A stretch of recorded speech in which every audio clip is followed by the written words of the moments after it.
Good evening, everyone, and welcome to the January 14th, 2025 meeting of the Board of Education for Arlington Heights District 25.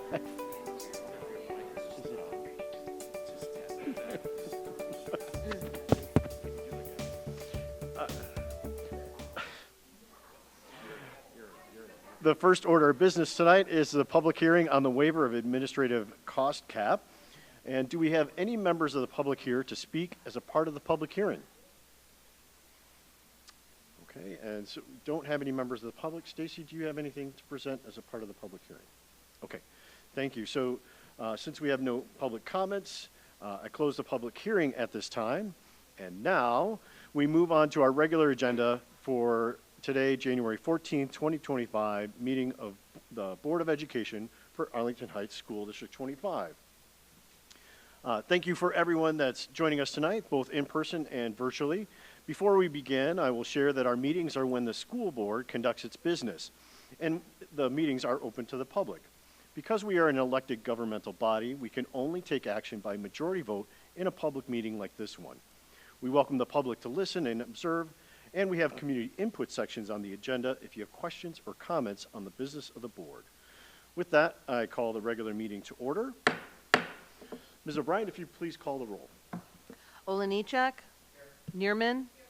Jogi. Here. Scapalato. Here. Michael. Here. Thank you, Ms. O'Brien. Please stand if you are able for the Pledge of Allegiance.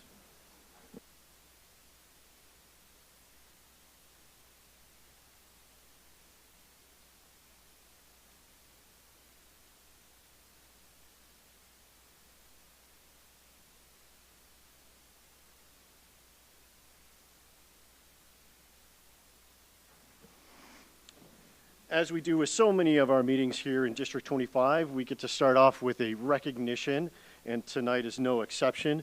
It's one of our favorite moments in our meetings for the board. We get to welcome students and families in for these recognitions. So tonight, we are excited to welcome and recognize South and Thomas Band and Choir members who participated in the ILMEA District 7 Honor Band. And I know we're going to ask directors to come up first. So if we could have the Thomas directors maybe come up first, and they're going to maybe say a few words and introduce our students.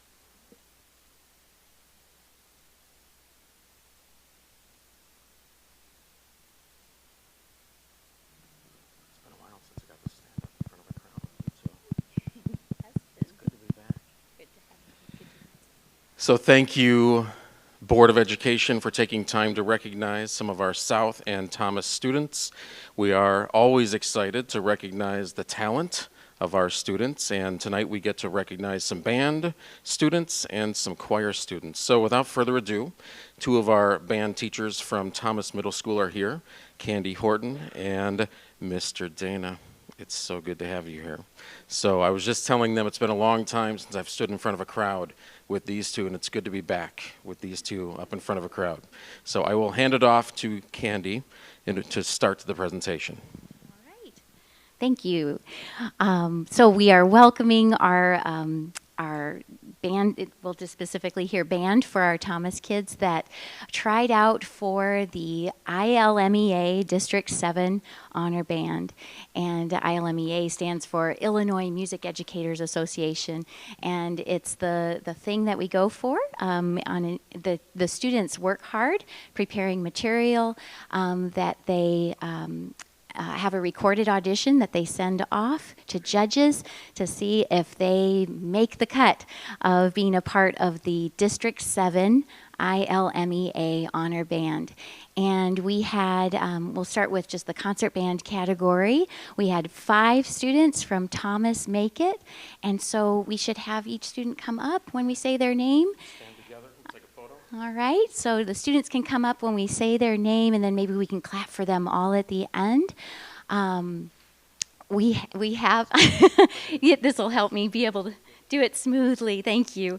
We have, we'll do the concert band and then the jazz band. How about, we have Ian Jung, made it on clarinet, so come on up. Harshan Rajkumar Anusha on tuba, Andrew Rice on clarinet, Landon Rice on euphonium, and Ishan Varma on alto saxophone. And I'm going to hand it to Mr. Berry for the jazz, and if he wants to say something. Yes, there were, this was the concert band, and then jazz runs the same way, tape audition. And there were 2 students from Thomas that were accepted into the ILMEA Jazz Band. Their festival was on a different day from the concert band. They're both in November.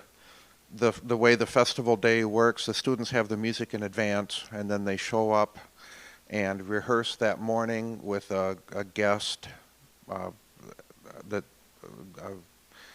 and then the concert is in the afternoon. And there were 2 students that made jazz from Thomas. They are Colin O'Brien.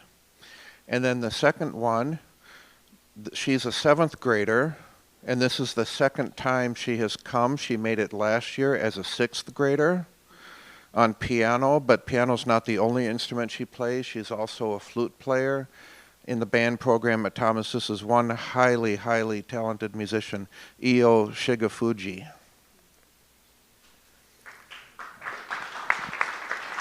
Congrats, all band kids.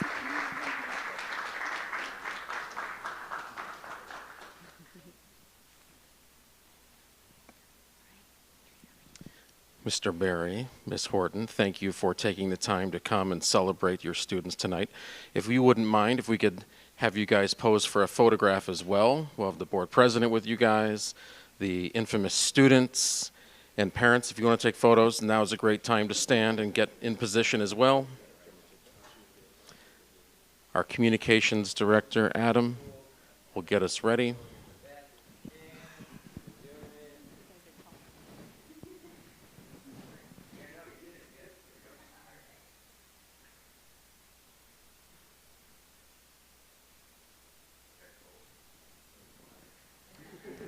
Is there a TMS cheer? TMS, oh yes? I'm not sure. Is there one? Congratulations, guys. We are TMS, oh yes. Congratulations. You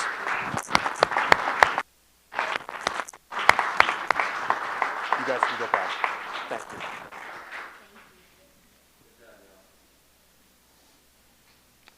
All right, and if we could have any of the South band directors, if they were able to join us tonight, come on up. If they're not, that's all right. I'll just put Mr. Morrison on stage. Just kidding, just stay. You're good. I just appreciate the laugh. That was all I needed. So we have 1, 2, 3, 4, 5, a couple students to recognize from the South Choir. And this means a lot to me because I was a 4-year choir person in high school. No, I will not be demonstrating. It's been a couple years since I've tried that out. So we will also recognize a South Concert Band student who plays the flute. I don't know if she is here tonight, so we'll start with her. From South Concert Band, Alyssa Cully. Alyssa, are you here? That's what happens. Let's give her a round of applause anyway.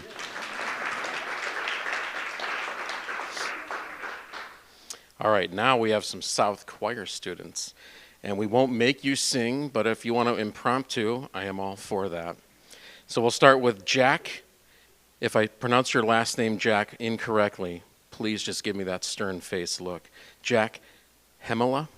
Jack, come on up. Congrats, Jack. Thank you. Would you stay for a photo? Yeah. Thank you. All right. Jack, are you a baritone?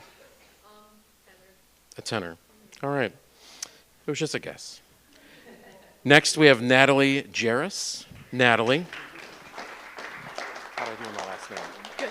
Congratulations. Thank you. Natalie. Soprano? Alto? Soprano, I had it. You were an alto? Got it. Oh, excellent. I'm not sure if you're joking with me or if you're being honest. All right, got it.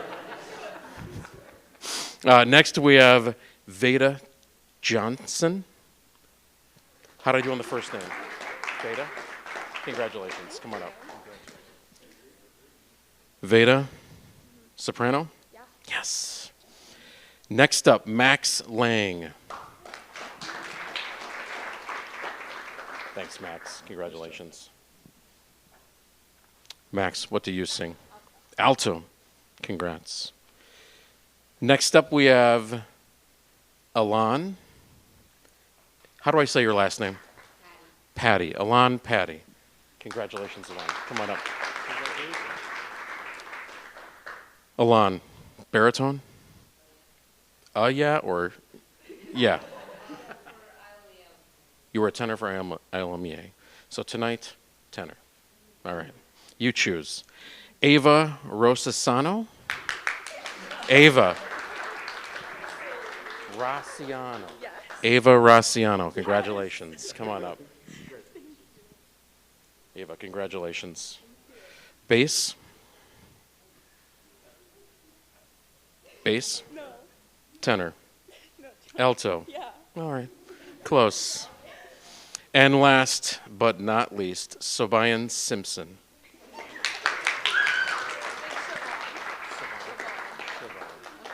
Siobhan Simpson. Congratulations to all of you for being here.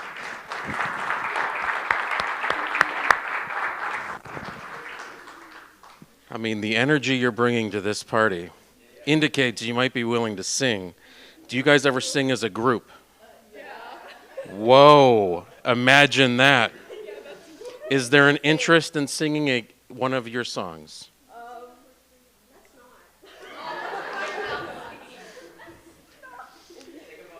I think the vote was cast. There's no interest, no prep. I appreciate your honesty. So you are welcome, and I'm glad you voted. What I didn't get was Siobhan's, are you alto, tenor, baritone, bass, soprano? You're a tenor. Congratulations. Let's give them one more big round of applause. Congratulations. Let's pose for one photo, no song.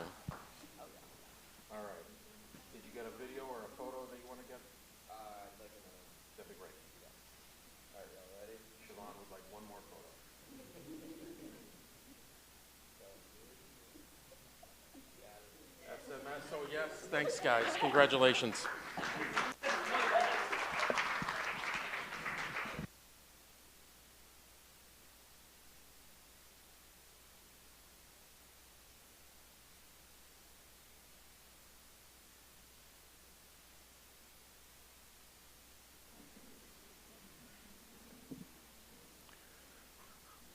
Well, thank you for joining us tonight, all the ILMEA participants and families. We know you could stay for the whole meeting, but you probably want to get home and practice. I think that's what your director said. So thank you again, and we'll see you next time.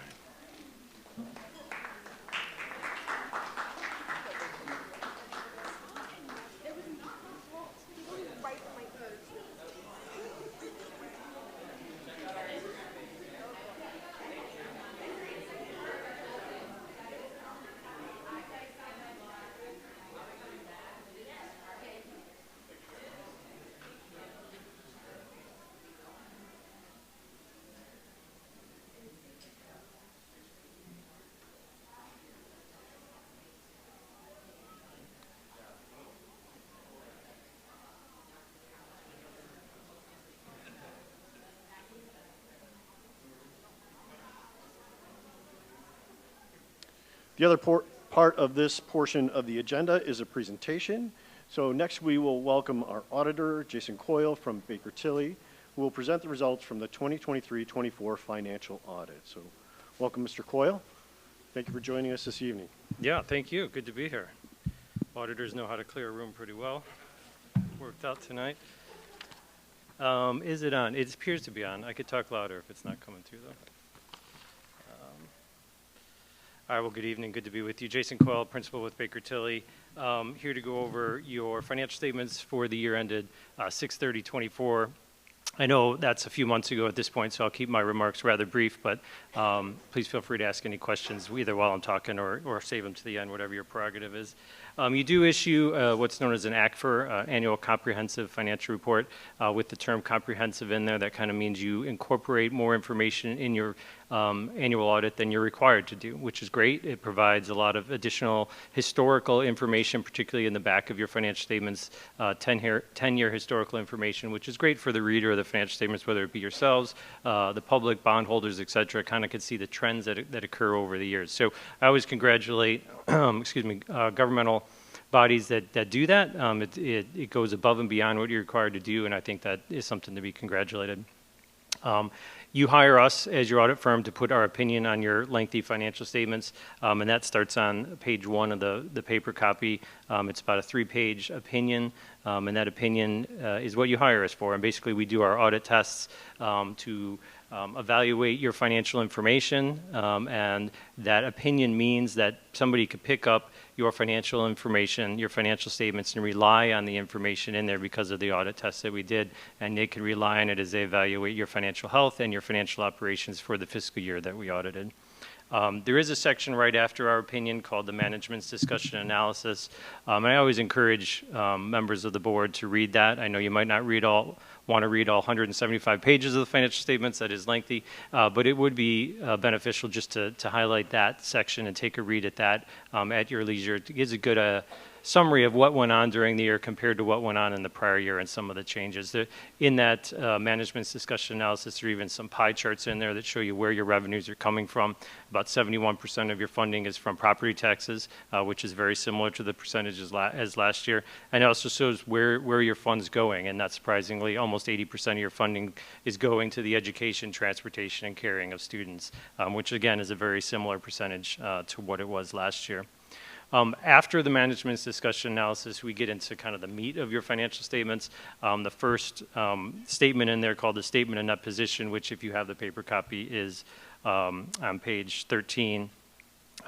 This is a statement that you don't typically see on a monthly basis. This is where we take all the funds of the district and combine them into one column. And we also add information on there that you don't typically see. We add on all your capital assets, all your buildings, buses, things like that you might have. And then all of your long-term liabilities, outstanding debt, pension liabilities, things like that, get placed in this financial statement as well.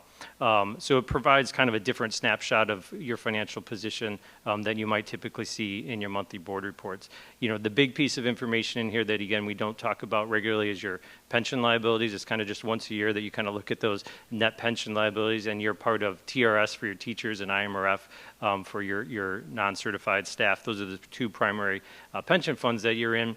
The state picks up most of the liability for TRS, for the Teachers Retirement System. So that's to your benefit. Collectively with your pension and your other OPEB liabilities, that went down slightly, but you're only at about $20 million in net pension liabilities as of the end of the year. But again, that's a liability we're really only seeing in your annual financial statement here at the end of the year. So I always kind of like to point that out. When we're in Illinois, pension liabilities come up quite a bit in the news and things like that. So kind of want to make you aware of where you're standing. With that liability, though, you are making your required contributions to all those pension funds on a monthly or annual basis as required. So you're contributing as you're required to contribute monthly or annually.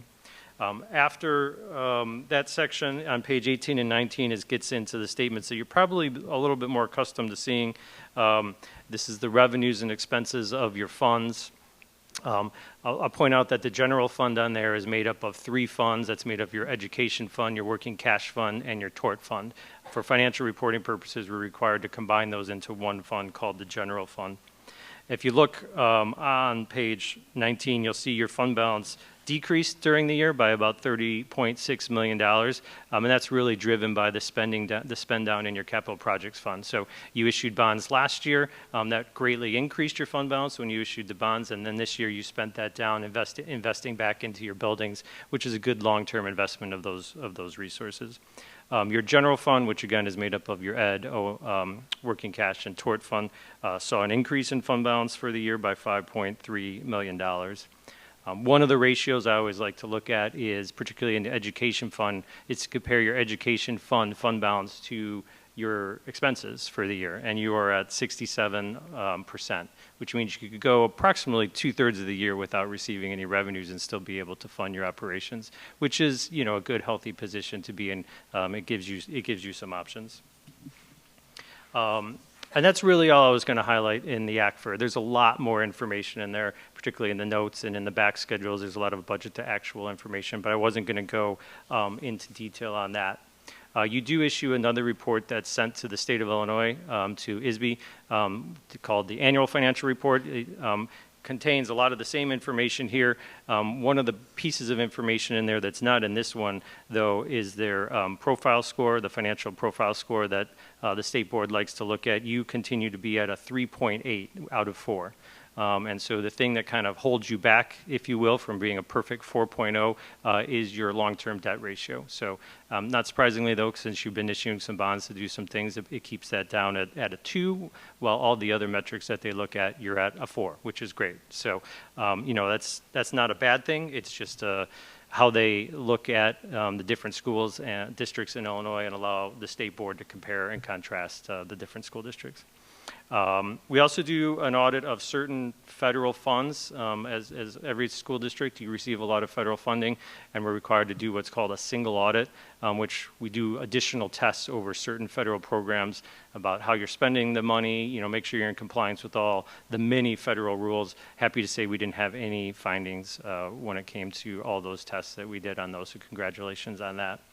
And finally, there's a document that we provide, which is our communication to you, the governing body, on just kind of what the audit process was, but incorporating in that, if we have any recommendations for improvements of your internal controls, your check and balances internally that meet a certain criteria, we're required to disclose those in there and make you aware of those. Happy to say that we continue to not have anything that reaches that level that we're required to communicate that to you. So, you know, congratulations on continuing to, you know, maintain your procedures at such a high level.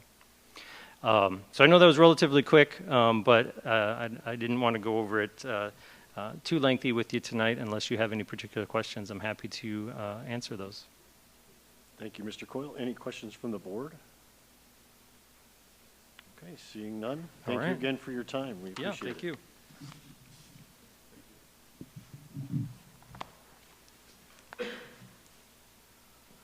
We'll now move on to our board communications section of the agenda. And so we start off with board member updates, and we'll go on to my colleagues. Any updates from around the table? Yeah, Mr. President, Yes, I'll Alicia. speak for Kevin and I.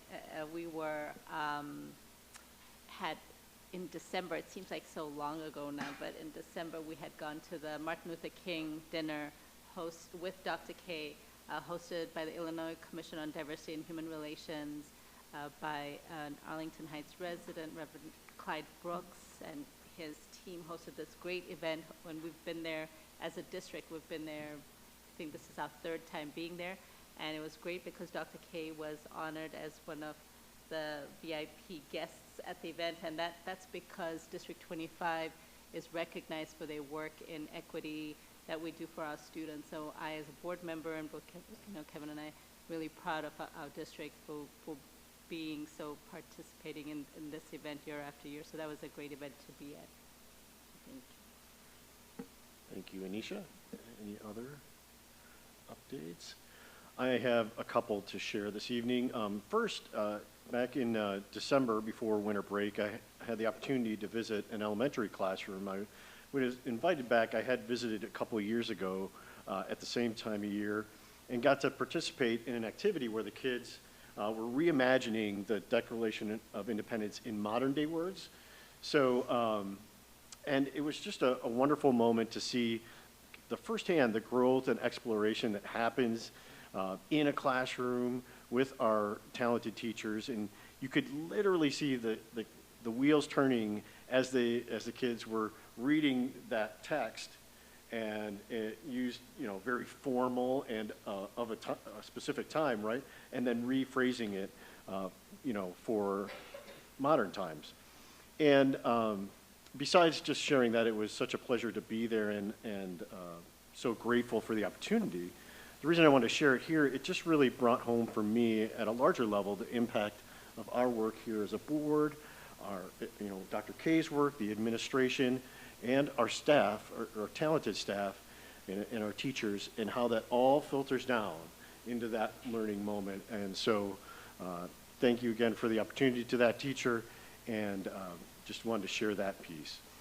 The other thing that happened since the last board meeting, and we hadn't talked about it here, is I was able to represent the board's interests and the district's interests at a village board meeting on December 16th regarding the Cook County's paid leave ordinance.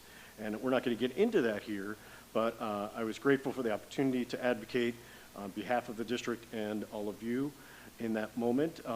In addition to the comments that I shared during their public comment section, Cook County Commissioner Scott Britton provided an excellent overview of how the ordinance came to pass and the challenges as he advocated on behalf of park districts and school districts. Mary Fran Leno from the Park District and Arlen Gould from District 21 also spoke.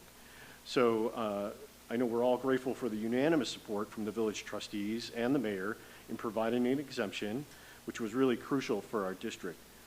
And the reason, besides just sharing informationally, I think it was important to share this evening, because what I want to reiterate is what I shared in my comments, is that the board and the administration, we all take pride in taking care of our employees.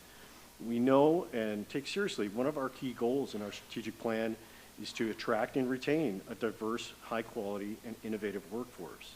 And we recognize the need for paid leave.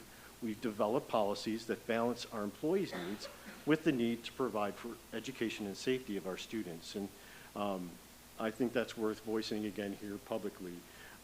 And again, grateful for the Village of Arlington Heights for their support of that exemption.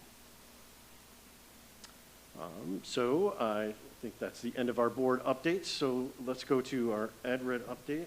Kevin and Stacy. Thank you, Mr. President. So there was no regular monthly meeting for EdRed for the month of January, but there will be the annual EdRed legislative dinner taking place on the evening of Monday, January 27th. That's going to be hosted at Stevenson High School. I believe, Greg, that you are also signed up to attend, and Dr. K will be in attendance as well. Not sure if any of my other fellow board members have signed up. Okay, so Dr. Jogi will be there. Excellent. But it's always a really interesting event to attend, to hear from legislators that represent District 25 and surrounding districts and their perspectives on how state law impacts education, particularly public education in K-8 elementary districts. So I'm looking forward to that event. And then the next regular meeting will be held via Zoom only on Friday, February 7th.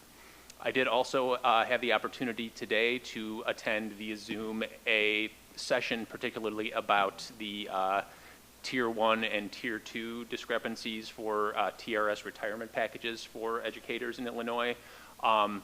There wasn't anything that gave necessarily new information or answers to questions that people on boards or teachers or administrators might have about what's going to happen with the tier system. But the presenter, Andrew Bodus, I may be mispronouncing his last name, I apologize if I am. He seemed incredibly knowledgeable and had a lot of experience talking about the topic, so it was really interesting. And that's all I have, unless Stacy or Dr. K have anything to add. The only thing I will add that was new to me is that his name, Andrew, who is a public policy advocate, did indicate that he does foresee some solution, some compromise, some agreement occurring during this legislative session, and even possibly before the last 2 weeks of the session in May, possibly even as early as February or March. So it's been on the table since 2011.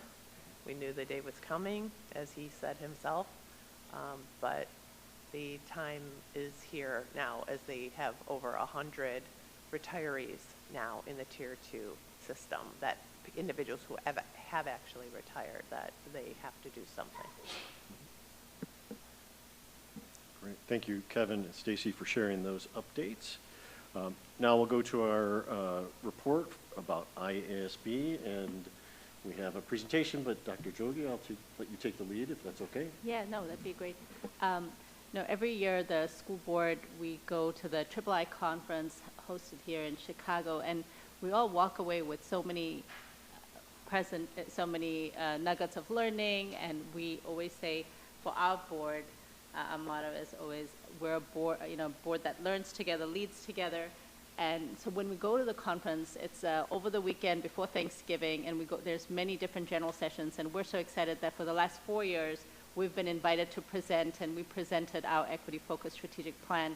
And besides that piece that we prepared and presented for, tonight the board is going to be sharing, and because we divide and conquer because there's so many different sessions, so board members go to different sessions, and tonight we're going to get to hear from each of the board members who attended the different sessions, so we're going to learn from each other, and it's an opportunity for us to share with the community as well as to what we walked away from the conference.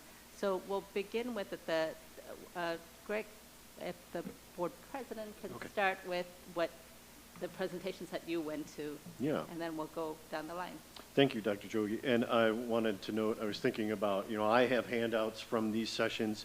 I believe that all the sessions that we listed, you could still go back in the app, I imagine, right? And if you wanted to look at handouts. Yeah, they're still there. So I went yesterday, and I was like sad because I wasn't able to access it, but we'll find it. I'm sure it's there somewhere. Okay. So I had two sessions I wanted to share with all of you, two highlights. The first one was a session called the Fiscal Foundations for School Board Members.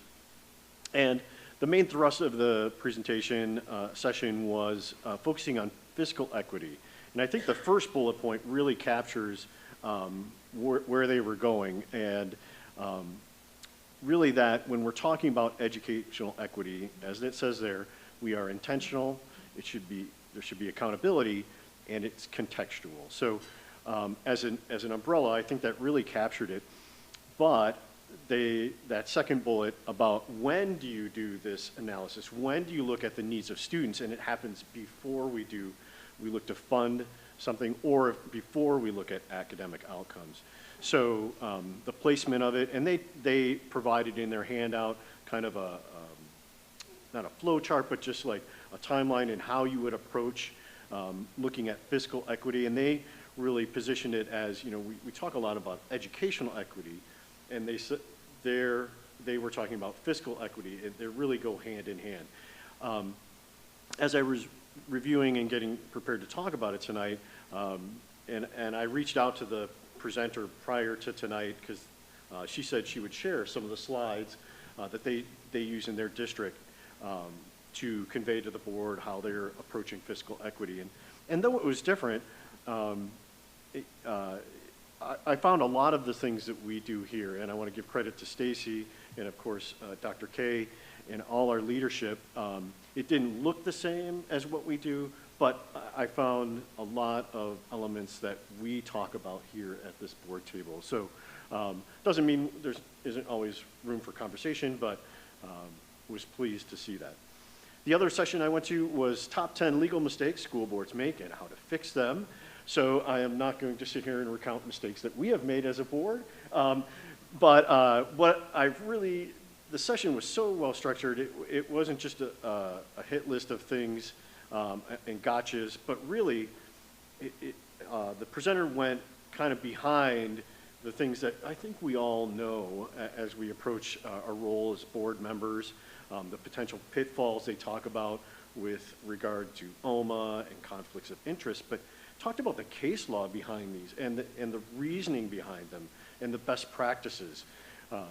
So the practical advice was a great reinforcement and understanding. So if, understanding why we do things this way is a way to arm ourselves against making mistakes or stumbling into mistakes as we do this role. So those are my updates. Thank you. Thank you so much. I also want to give a shout out to Kevin, who put these kind of a slide format together for us, so it was easy for us to plug in our learning. Before I share my learnings, I want to thank the young folks in the audience today who are taking on all this very interesting conference material today. So a big pat on the back for you guys because you're doing a great job listening. The sessions that I went to, one of them was a full day training that Dr. Kay and I attended about bringing student voice to the board table. And we're both walked away being really like lots of nuggets of learning. And we're so impressed by the student board members who were actually represented at their board tables, and they were middle school students. And I'm glad both our current and our future middle school principals are here too. But there was such impressive students at the table there, and high schools, and they blew us away. Just the way they spoke, all the students, you could tell the leadership that had been cultivated in them in being there. So we're really interested in researching this more. I have the names and contact numbers of the school board members and school board presidents and superintendents who've been doing this in their district. So we'll kind of keep looking at this and see how we can start to incorporate it and at least have those conversations. But I believe the other things, like other than the student leadership, really creating that civic pipeline of future board members when we're all gone, like who's going to come in our places, and that youth voice. So that's the first one. And then the second one I went to is what boards and district staff do matters, right? There was a keynote speaker, very impressive. He was a 7-time Teacher of the Year award and recipient of the 2020 Grammy Music Educator Award. And he did this presentation for us as school board members across Illinois who were there.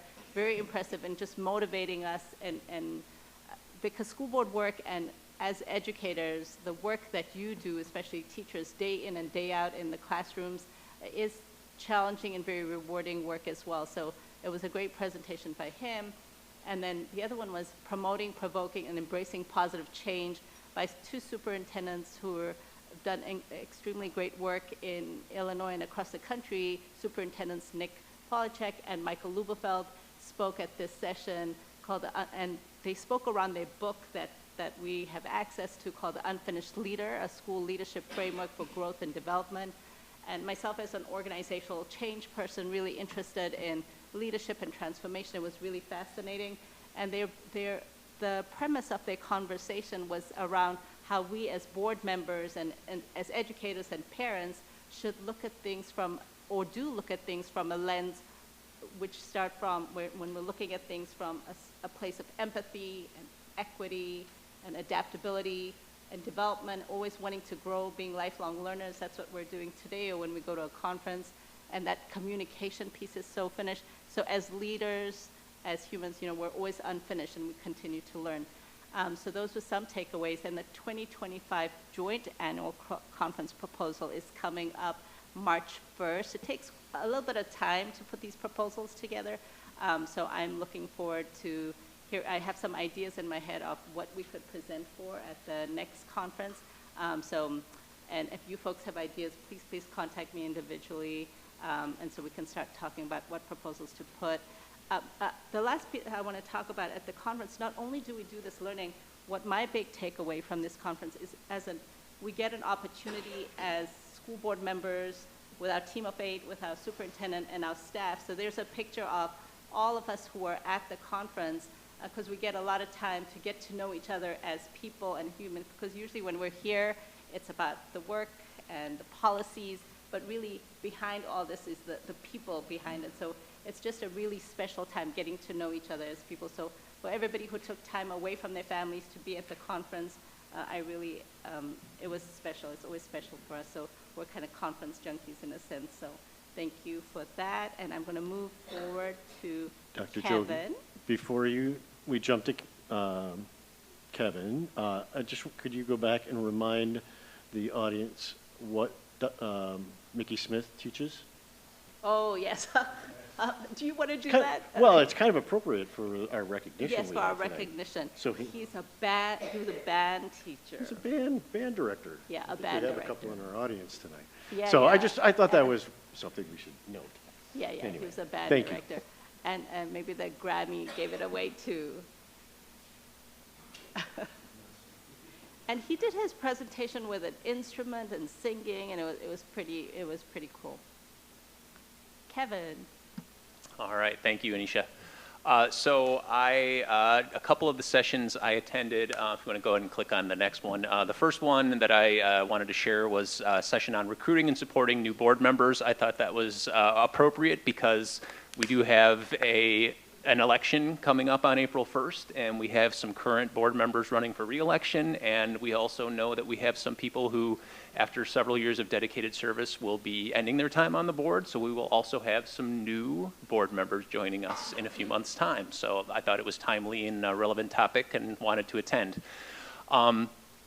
We had two districts that were hosting the event, members of the board and the administration from the two districts, and they talked about both ways to identify people in the community that might be interested in board service, but also then once those people have been identified, how you as a board can support them, not only once they are elected and become members of the board, but also the process of running for office, because I'm speaking for myself, having only experienced this for the first time 2 years ago, it can be quite overwhelming. There is a lot that goes into it. It's not just about knocking on doors and saying, put my name on this ballot, please. There's so much that goes into it that I never even imagined or knew about before I decided to take it on. So one thing that I really appreciated, and I know that, I don't want to speak for Liz, but I know that she and I and our fellow candidates at the time 2 years ago, we had the opportunity to come here and meet the assistant superintendent team and attend presentations and ask questions and get to know information about the district, and I found that tremendously beneficial. And they talked about the importance of offering opportunities like that to potential board members. So I was kind of listening and thinking, yeah, that's a great idea, and I'm so glad District 25 does that, and I hope we continue to do that.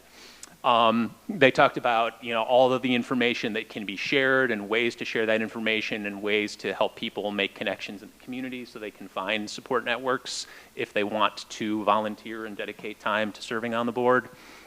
They talked about the importance of clearly communicating to potential board members the role and responsibility of members of boards of education, because sometimes someone might watch or attend board meetings and think to themselves, oh, that looks like something I'd be interested in, it looks like something I'd be skilled at, and then once they find out more about it, they might say, oh yeah, this is really for me, or they might say, oh no, that's not what I thought I was getting into, this is not for me. But the more information a person has, the better able they are to make those decisions about choosing to run. And then they just talked at great length about the importance of having quality prepared onboarding experiences and a mentoring program for new members of boards of education. And again, I was doing my mental checklist and I was just thinking about how grateful I was and still am 2 years in for the opportunity to have a mentor on the board, the opportunity to get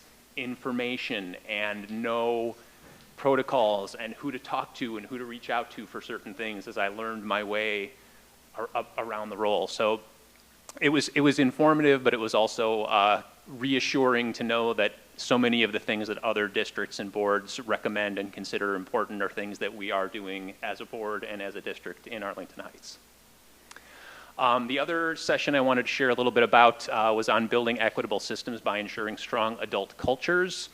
And when I look at that, single bullet point, it looks like I'm narrowing it down, but it really was all about relationships.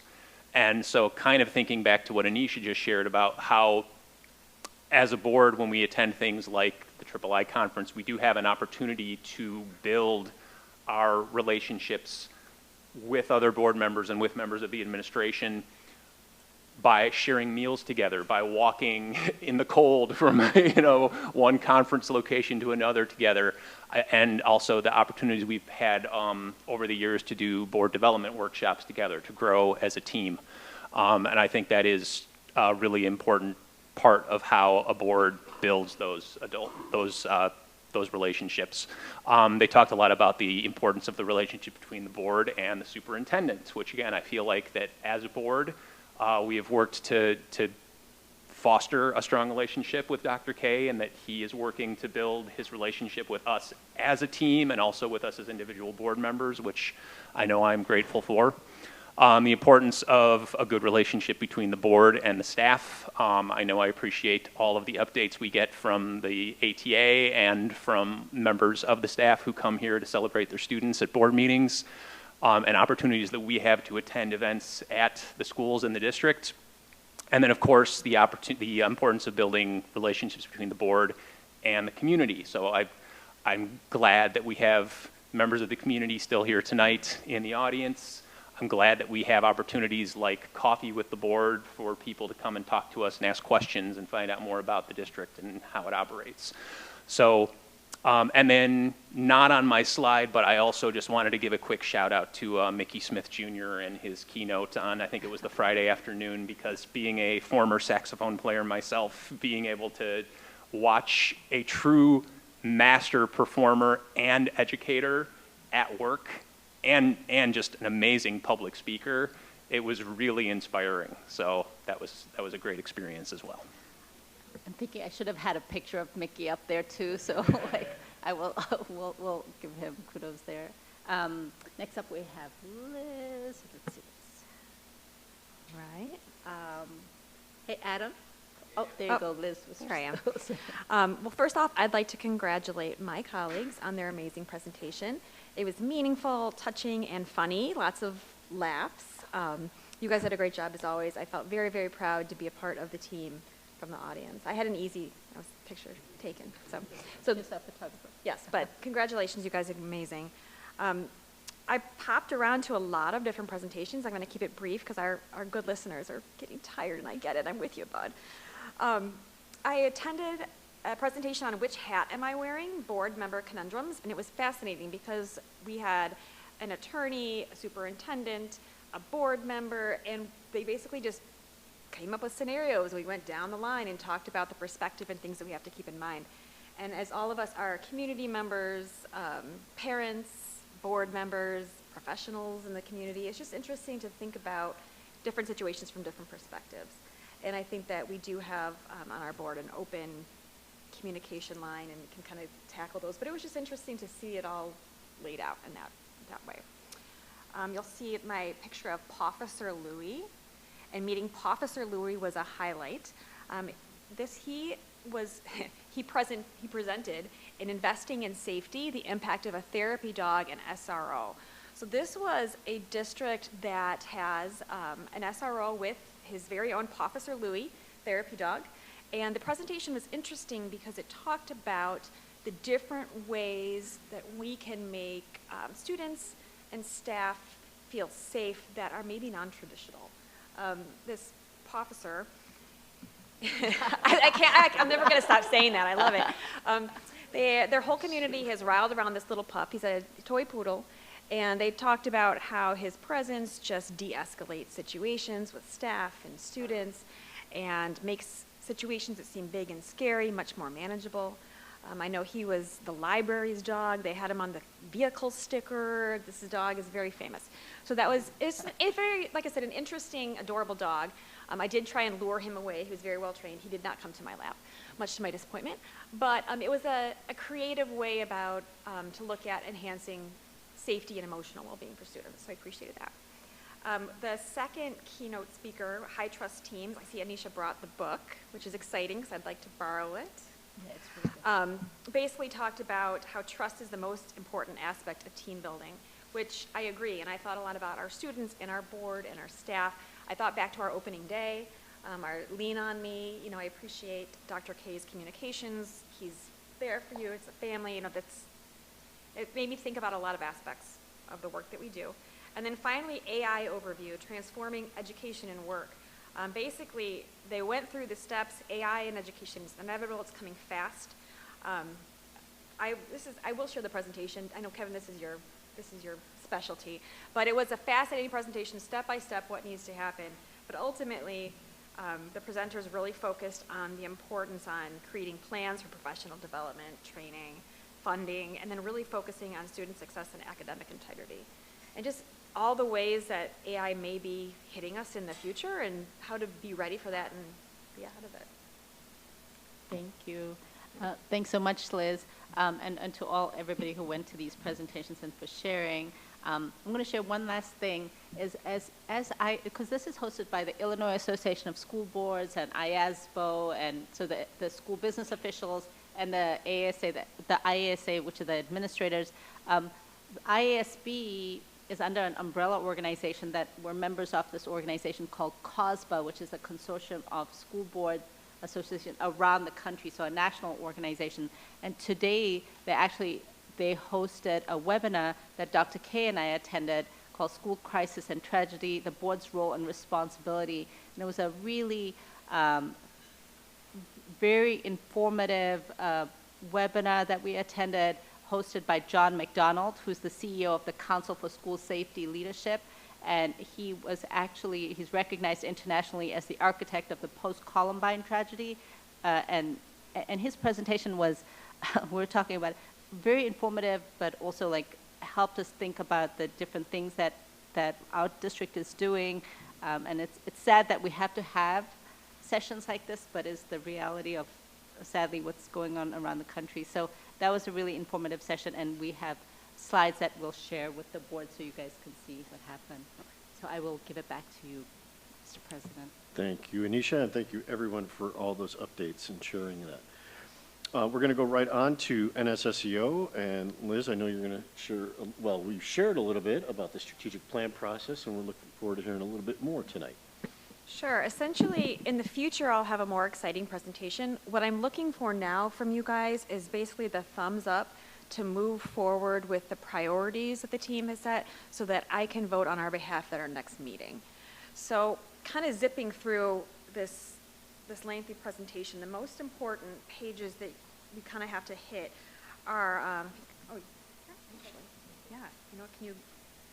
so basically what's happening is the mission and vision are staying the same. So you can kind of keep, this was for us at the last meeting, the most important parts for you guys, if you can skip to page 8.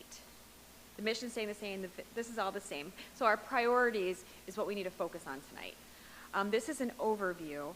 The 4 priorities that the committee of stakeholders, including superintendents, principals, staff, board members, we are wanting to focus on. So go to the next one, please. Oh, nope, sorry. Okay, now here we go. Yeah, I need to go to the next one.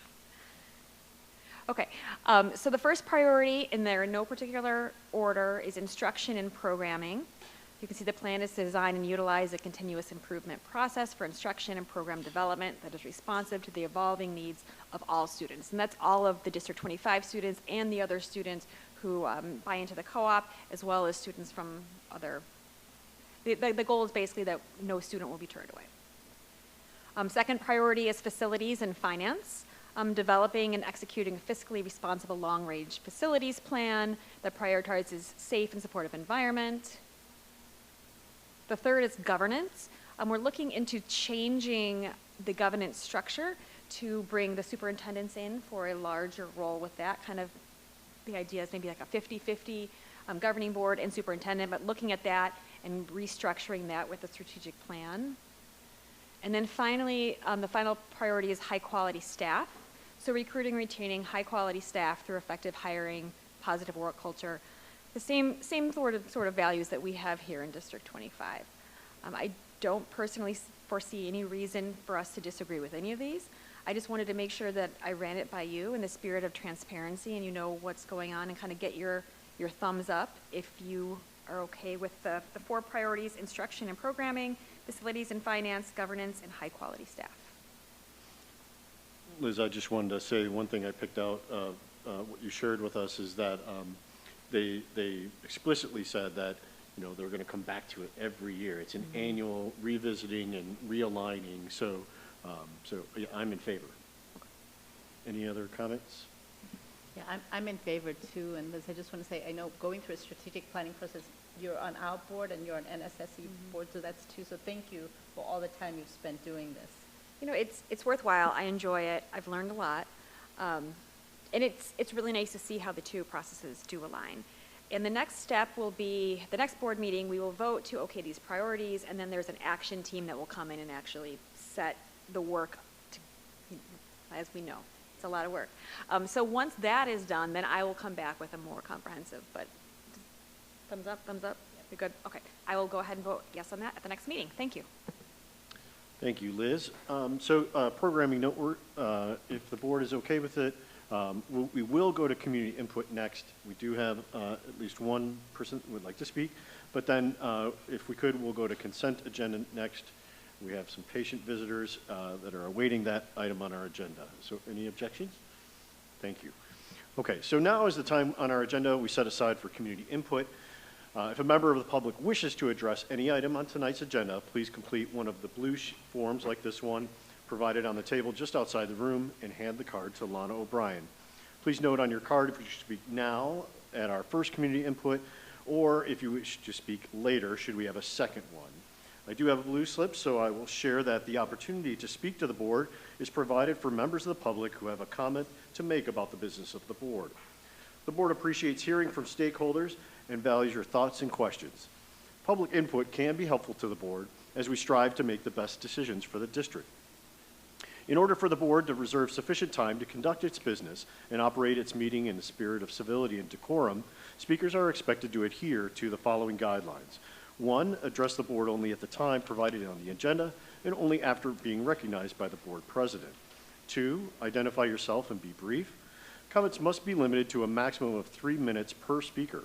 The board may shorten it this time in order to allow the maximum number of people the opportunity to speak. And 3, please be respectful and courteous. The board requests that you not make statements that are personally disrespectful or condescending to members of the board or our staff. The board typically does not respond to comments or attempt to answer questions during the public comment period, but we do listen intently and appreciate the input from our community. As always, if you have included your email on the comment form, someone will get back to you regarding any questions or concerns. And with that, our speaker, public comment speaker is Meredith Rice. If you welcome, and please come on up to the mic. Thank you, Board. As you said, my name is Meredith Rice. I am here tonight because I want to thank you guys for having such an amazing band program in the district and the wonderful band teachers, 2 of which are here tonight. I cannot tell you how much that I appreciate all of the support, the caring, I'm tearing up already, and the expertise of these teachers that they have given my 2 children in the 4 years that they have been here in the district band program. Both of my boys are here tonight, and they have been recognized for their achievements this year in ILMEA. Later this week, they will also be going to the All-Illinois Junior Band at the University of Illinois for the 2nd year in a row, so I can't be more proud of them. When I asked them why they loved band at Thomas so much, they said it was because of the friends that they have made that will stay with them all through high school. It was the chance they have to excel at something they love, and that the chance they had to be placed into a band that challenges them. When I was in middle school, we only had one band. We all had to play the music that everyone could perform.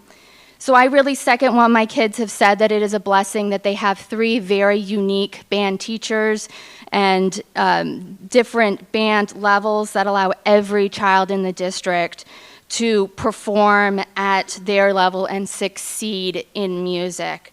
No matter what their ability level, I think that is a wonderful thing that our district can provide. My kids have worked with all 3 of the band directors that are provided through Thomas, anyway. They have worked with Miss Pucci in the jazz lab, which she is very delightful. It's laid back. They love it. They love going with her to band camp every summer. Mr. Barry, who is here tonight, taught Andrew and Landon how to play their instruments in 5th grade. Mr. Barry encouraged Landon even to learn how to play a 2nd instrument so he could join the jazz band. And it's really allowed him to grow musically. And of course, also, Ms. Horton has directed Andrew and Landon in wind ensemble all through 3 years that they have been in middle school, and has taught them that hard work and determination can get them very far. And I'm really grateful for all of the opportunities that all 3 of these teachers have given my boys. My daughter will be starting 5th grade band next year, and I'm really looking forward to 4 more years of great music in this district and the opportunities that my children have here to grow as human beings. So in conclusion, just thank you so much for the wonderful band program and the opportunities that you have given my children. Thank you. Thank you, Ms. Rice. Our next agenda item is the consent agenda, and this is an action item. Can I have a motion, please? Mr. President, Yes, Kevin. I recommend that the Board of Education approve those items on the consent agenda as follows. A, personnel report and addendum to personnel report. B, treasurer's report. C, invoices. D, regular and closed session meeting minutes of December 10th, 2024. E, board bills. Thank you, Kevin. A second, please. Thank you, Anisha. Lana, if you could please call the vote. Neerman, Yes. Jogi, Yes. Scapalato, Yes. Michael, Yes. Oliniechek. Thank you, Lana, and the motion carries 5-0. And so with that, I'm going to ask Kendra Perry, if you could please come up. I believe there's some introductions.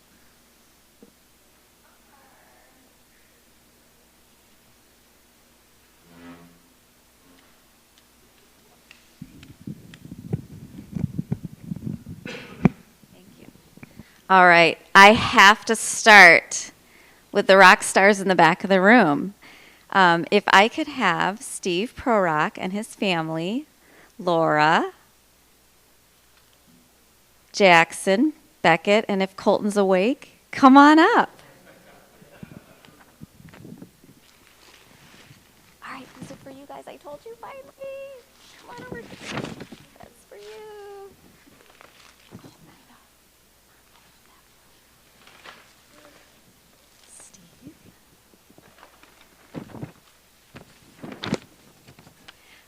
All right.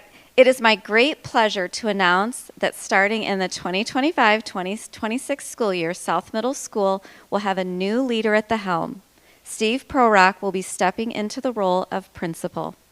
Steve recently joined South Middle School community as our assistant principal, where he has consistently demonstrated his unwavering commitment to fostering meaningful connections with students and staff alike. His ability to build genuine rapport allows him to truly understand the unique needs of those he works with, ensuring every individual feels valued and supported. Before joining South, Steve served as the assistant principal at Gower Middle School, further solidifying his reputation as a thoughtful and dynamic leader. His dedication to creating a positive and collaborative school environment is evident in everything he does. In preparation for this new chapter, Steve will be closely working alongside our current principal, Dr. Morrison, to ensure a smooth and seamless transition. Together, they will continue to uphold the excellence South Middle is known for while laying the foundation for a bright future.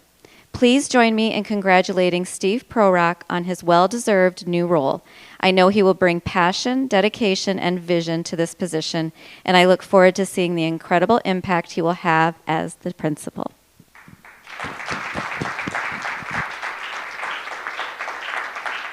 All right, Steve, would you like to say a few words? All right, I would just like to say thank you for this opportunity to be the next leader at South Middle School. It's been an honor working with the dedicated staff and seeing the students on a daily basis. We're going to continue doing great work. I think, first and foremost, what South stands for is doing what's best for students, and we're going to continue that with the help of everyone here, all the dedicated teachers, and the community. I look forward to continuing doing great things at South, so thanks again. Congratulations. You guys did great. Good job. Good job. You can go now. You can go now. Nice job. So good. All right, next I would like to invite up Jessica Martinson and her family. Alyssa, thank you for being so patient. Alyssa is visiting right now from college. She's a freshman at Mount Holyoke, so we're super excited that she could join her mom today. And Jessica's husband, Todd. Welcome. It is with great enthusiasm that I introduce Jessica Martinson as the new principal of Dryden Elementary School. Jessica will be joining us as a new member of District 25, but she is certainly no stranger to this community. She is a proud resident and brings with her a wealth of experience, expertise, and passion for education. Jessica comes to us from District 300, where she has served as an assistant principal for the past 4 years. Her extensive background also includes roles as instructional coach, a reading specialist, and a principal in Schaumburg, giving her a comprehensive perspective on what it takes to foster a thriving school environment. At the heart of Jessica's leadership is her dedication to building strong, meaningful relationships. She believes that trust and collaboration are the cornerstones of success, and she is deeply committed to working with students, staff, and families to ensure that Dryden remains a place where every student can learn, grow, and achieve their full potential. Jessica's focus on student learning and growth aligns perfectly with the values and mission of Dryden Elementary School, and I'm confident that her leadership will inspire our entire school community. Please join me in extending a warm welcome to Jessica Martinson. We are thrilled to have her join the District 25 family and look forward to all the wonderful things ahead for Dryden Elementary under her guidance.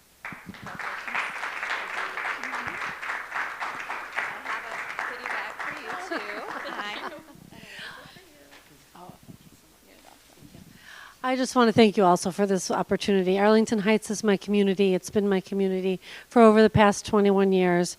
And as I said earlier, it really does take a village to raise children.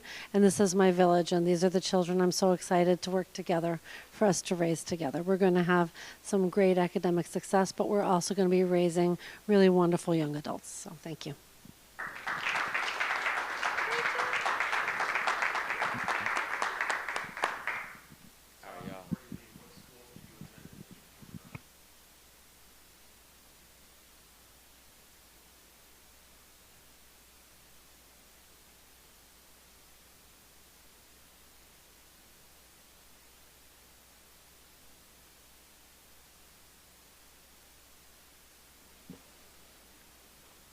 Many celebrations and tonight. So we'll continue on. Our next section we will go to is the communication from district partners. I'm going to share a report from Amanda Bonsale for the Arlington Heights Council of PTAs.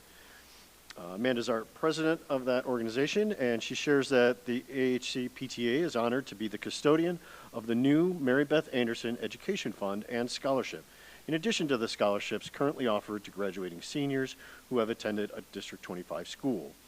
This year's application will be available at the end of the month. Is that January? Yes.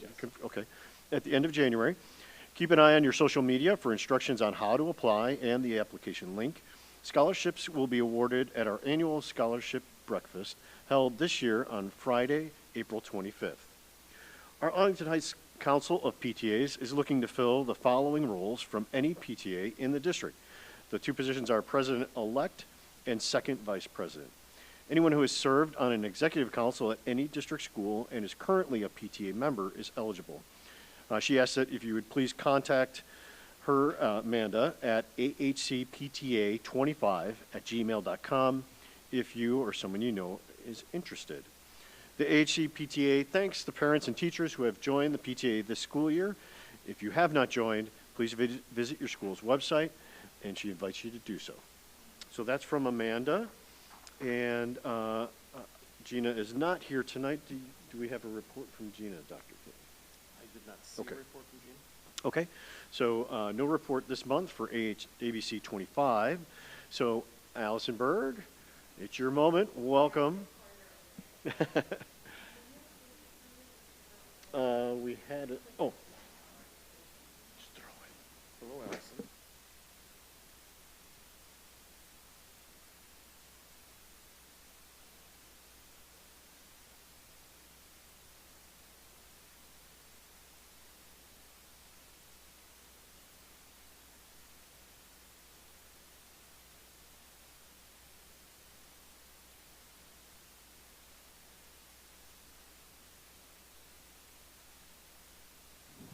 Yes? All right. I'm pretty loud without a microphone. I talk every day in the lunchroom without one, and now it's like that. Okay. All right, guys. News from around the district as I teach workout classes and speak in the lunchroom without a microphone because I am that loud. But for tonight, I will use one. All right, good evening. Thank you, as always, for the opportunity to share some exciting things going on around the district. Teachers and students are just coming back off of our winter break. Many celebrated holidays with families and friends. It was also time for students and teachers to rest and rejuvenate. I have kind of a short report today, but a couple of resting and rejuvenating photos of some of our teachers, what I did over winter break. So here is our teacher, Abby. She reported that she was lucky enough to spend her winter break with her new 3-legged golden retriever puppy named Kona. She still had early morning wake-ups, but they were not as terrible over winter break, and the puppy makes every wake up worth it, according to Abby, which is exciting. We have another teacher named Afton who purchased her very own first home over winter break. She is thankful for the help from her family and friends to make it possible. So winter break was filled with lots of projects. Many things got done, and it's exciting to become a homeowner for the first time and have her very own place to call home. It's an exciting winter break for her. And our very own Jason Gember, who I'm partial to because he's the gym teacher at my school that I teach at Windsor, had an awesome winter break. He had the opportunity to go to India for an advanced Vedic meditation teacher training. He is trained in meditation. He spent some time becoming a master in this, so he went for some extra credit over winter break. And this is a photo from his training camp, which is at the base of the Himalaya Mountains. That's on the Ganges River. So pretty cool experience for him. Since we've been back, students have been hard at work, like we haven't even missed a beat. They've been busy learning and engineering and taking place in projects. Third graders at Olive are busy learning their multiplication right now. Here's a couple of pictures of some of our third grade friends playing some multiplication games. Oh, I see that triple digit by double digit by single digit right there. They're getting ready for fourth grade for next year. The instructional program at Windsor is participating in 3 NWSRA leisure education field trips this year. Last month, they had an indoor cooking field trip. This past week, they went on their second field trip, which was bowling. Next month, they'll complete some indoor planting, and here's some pictures of our friends on their field trip. Pretty excited with the bowling. Adorable. Our kindergartners at Ivy, also first graders at Windsor, went to see the elephant and piggy play, and they also spent some time making some New Year's resolutions. So this is a picture of our Ivy kindergartners with their teacher at the play, and there is some of their New Year's resolutions. Indoor recess has been pretty exciting these last couple of days. Here is a picture. I'm out of order, but here's a picture of some third graders over at Greenbrier enjoying some indoor recess time. The temperature has not agreed with us these last few days. Westgate students, their student leadership. Nope, this is not it. This is from Dryden. The 5th grade had a service-led project where they voted to support the WINGS program for Dryden's annual 5th grade led service project, and this kind of tells about it. They put together a donation drive to assist that organization, and here's some students donating for their WINGS, donating supplies for WINGS. And then this is a picture. I'm all out of order today. Westgate students also did a school-wide drive. They did a school-wide winter clothes drive and collection, and they donated to Journeys. So this is a picture of those students hard at work. I like this last one where they're like loading somebody's car to take all the donations over to Journeys. So that's some fun things going on around the district. Thank you for allowing me the opportunity to share. I will be back next month with more exciting news, I'm sure. So thank you, thank you. Thank you so much, Allison. Yeah, thank you. We do have an update for ABC 25. Dr. K? This just in from Gina Faso. So a quick update on ABC 25. Coming up very soon on January 20th, they have a science assembly. I believe it is free for all members who have children, obviously attending District 25.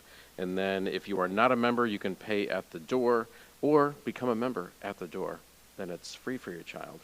On January 31st, this is a shout out to all of our teachers who wrote, submitted grants, and were granted grants January 31st, and this is a hit to Allison to share with the ATA one more time. It's the last day they can submit their purchase orders.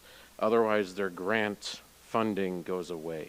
So a shout out, January 31st, final day to submit purchase orders. That's a hard deadline for ABC 25.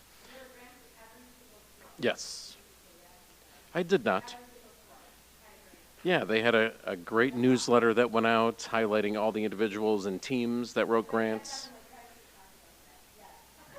We got you covered, thanks to Gina. So once again, January 31st, last day to submit purchase orders, so we got to push that to our teachers one more time, and all staff that wrote grants. On February 15th, it's the last day for membership drive to get the opportunity to ride to school in amazing fashion with the Arlington Heights Police Department. You can bring a sibling if they attend the same school as you, or you can bring a friend if they attend the same school. So the membership drive ends on February 15th, and you're entered in a chance to win that awesome sweet ride by the police department to school. And you don't have to go alone. You can bring a friend or a sibling as long as they go to the same school. And last but not least, they are changing the fundraiser. This just in. April 6th, they are going to have a fundraiser at Top Golf. So April 6th, Top Golf, put it in your calendar now. I was at the meeting last night where we talked about some of the details. They'll be hitting sponsors soon, and then they will put out the registration as well. But April 6th, ABC 25 will be hosting a fundraiser at Top Golf. They have a very creative name that they haven't committed to yet, but I will tell you, all the options were very creative, and they're ready to commit to it when they start putting out the information and the flyers to get people to golf. So again, thank you, Gina, for sending the update, and thank you, ABC 25, for supporting all the staff and community in District 25. Thanks. Thank you, Dr. Kay. We will now go to the Business and Finance section of the agenda, and we have an action item for the resolution for waiver of limitation of administrative cost cap. Can I have a motion, please? Mr. President. Yes, Kevin. I recommend that the Board of Education approve the resolution for waiver or modification of Illinois School Code 105 ILCS 5/17-1.5 for limitation on administrative costs for school year 2024-25. Thank you, Kevin. A second, please. I'll second. Thank you, Anisha. Stacy, what can you share this evening? Sure. So the administrative cost cap limitation is calculated at the time you get your audit, which we got ours in December, and it looks at your audited numbers from the prior year to your budgeted numbers from this year in only certain departments of the district. One of which is special ed, and if you recall, as part of last year's personnel plan, we added a student services coordinator this year in the special ed department, which caused more than 5% growth in that area. And then the other area is internal services, or one of the other areas is internal services, which the cost of the additional copier at every school, and that contract cost that to actually grow 52%, even though the dollar amount was only 30 grand. It's a 52% increase. So overall, it caused our total administrative cost cap to grow by more than 5%. So because we're in the 25th percentile, we are able to get a waiver. Our administrative expenditures are in the 25th percentile of all districts across the state, the lowest quarter. So with the public hearing we had earlier and the passage of this resolution, we get a waiver for that for this 1 year. Thank you, Stacy. Any questions from the board? Mr. President. Yeah, Rich. Stacy, just a quick question, though. It focuses on the administrative costs, and just thinking of the law sometimes as they're written. The administrative cost could have been up 5%. Every other budget item could have been down 20%, and therefore our budget could have been down 20%. We would still have to act on this resolution. Correct. And it's only it's the superintendent's office, my office, the special student services, special ed office, internal services. Those are the only administrative costs that are included in those areas as well. But you're correct, yes. Okay. Thank you. And there's no further questions. Lana, if you could please call the vote. Jogi? Scapalato? Yes. Michael? Yes. Olenichek? Neerman? Thank you, Lana. The motion carries 5-0. The next item on our agenda is also an action item, a resolution providing for the issue of bonds. Can I have a motion, please? Mr. President. Yes, Kevin. I recommend that the Board of Education approve the resolution providing for the issue of not to exceed $15 million general obligation school bonds, Series 2025 of the district, for the purpose of paying certain costs of those capital projects approved by referendum at the June 28, 2022 general primary election, providing for the levy of a direct annual tax sufficient to pay the principal and interest on said bonds, and authorizing the proposed sale of said bonds to the purchaser thereof. Thank you, Kevin. A second, please. Second. Thank you, Anisha. As a reminder to the board, we did discuss this last month with the review of the bond issuance plan with our advisor from Raymond James. So, Stacy, do you have additional information you'd like to share this evening? Just to note that the parameters for the bond sale that are indicated in the write-up on the agenda will be noted in the minutes. But they do put the dates in terms of the latest to sell the bonds, that the max is the $15 million, and some of the parameters of interest and maturity dates as well. Thank you, Stacy. Any questions from the board? I just have one question. We did discuss it last month, but I just wanted to bring it up here again. Stacy, could you clarify or explain again how we are going to issue new bonds, but our taxpayers will not realize an increase as a result of this issuance? Yes. When the referendum passed, we knew the total amount of the bonds was $75 million. So in structuring the sale of the initial 60 and anticipating the later sale of this 15, Raymond James, Elizabeth Hennessy, they structured that original bond sale to free up tax levy room with the 2025 levy, which is when this debt issue will come on to the tax levy. The room was freed up so that this will fill in the gap and bring it back to the same levy amount that has been in place since 2022, not to exceed that. It'll bring it back to that same level. Okay. Thank you for explaining that. Unless there's any other questions, Lana, if you could please call the vote. Scapalato? Yes. Michael? Yes. Olenichek? Yes. Neerman? Yes. Jogi? Yes. Thank you, Lana, and the motion carries 5-0. We're now going on to the facilities management section of the agenda. We have an action item for the 2025 capital projects approval. Can I have a motion, please? Mr. President. Yes, Kevin.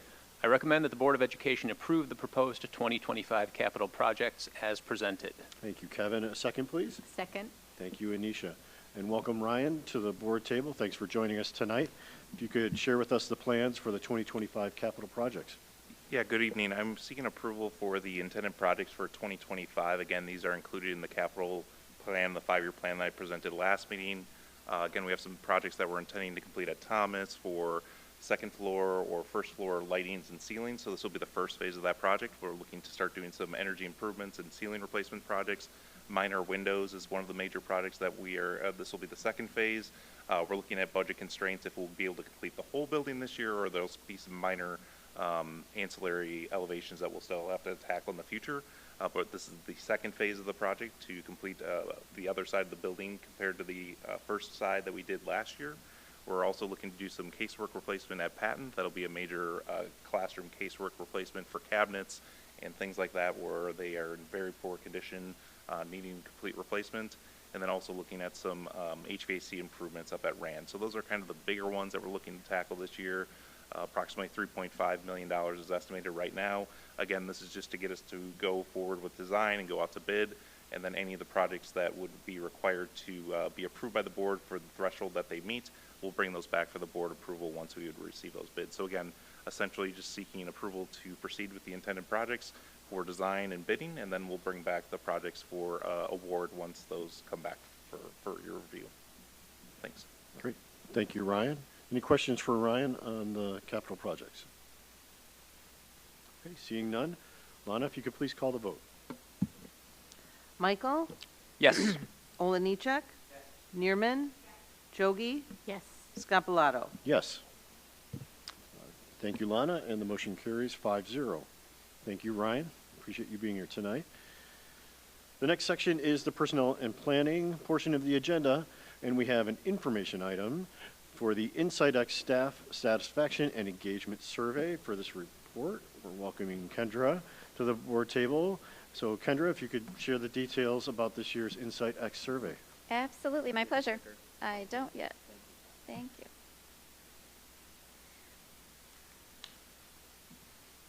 All right, thank you for the opportunity to share some information regarding our partnership with HumanX, and we deliver the Insight X survey, which captures staff climate topics.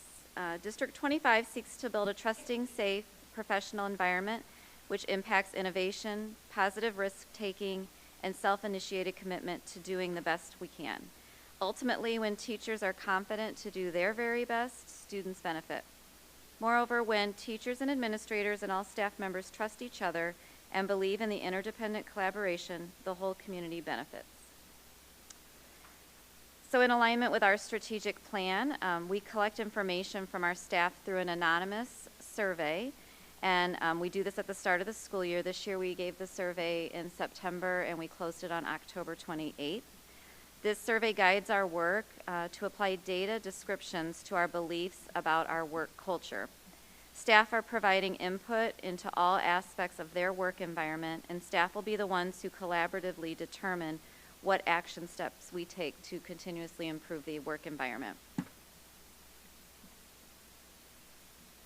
To support our high quality staff goal, we share the climate survey results with our building leaders, our cabinet level leadership, who oversee the different departments. The next steps will include working with each school's leadership team to review their school's individual data and to help them determine action plans for their school. We used some Insight X consultants to help us with this work. So into the data. This slide shows the dream box. That is what they call the upper right quadrant, where you see 3 dark circles and the 1 red circle. The red circle represents staff who are feeling highly engaged and satisfied in their work. And when combined with the 3 black circles, 97.02% of our staff rated their satisfaction engagement as high. So that's a great celebration. Slide 5 shows the 15 dimensions that are categorized in the survey in order from our highest to our lowest on a 5-point scale.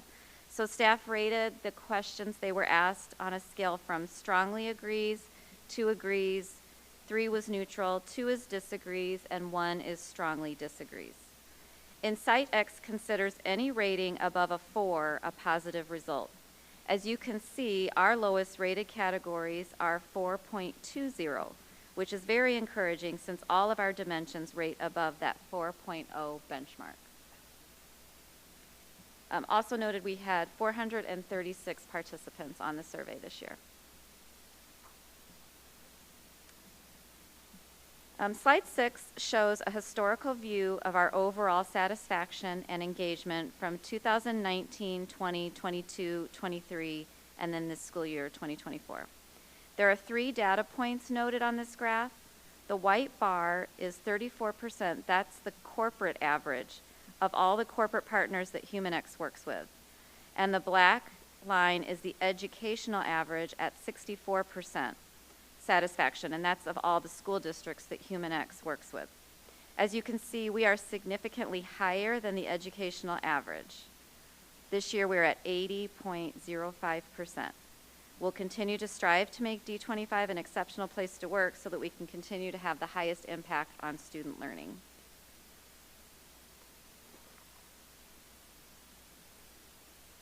Slide 7 shows an additional 4 dimensions that we request each year to be included in the survey to help us monitor and track how staff are feeling regarding these areas of diversity, equity, and inclusion. As you can see, these dimensions are continuing to grow from the previous year, as noted in black, and are above average at 4.46 out of 5.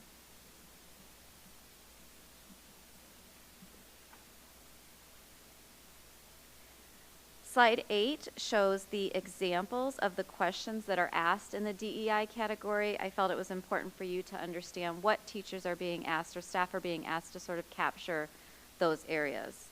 So you can see transformative, for example, they'll be asked a question such as, in my department or team, we demonstrate quality efforts in building a culture of anti-bias, anti-hate, and anti-racism. Inclusion, our organization stands for a workplace culture that does not tolerate racism or hurtful behaviors. For equity, a sample question is, our organization demonstrates a commitment to promoting equity and efforts to see potential of all be realized.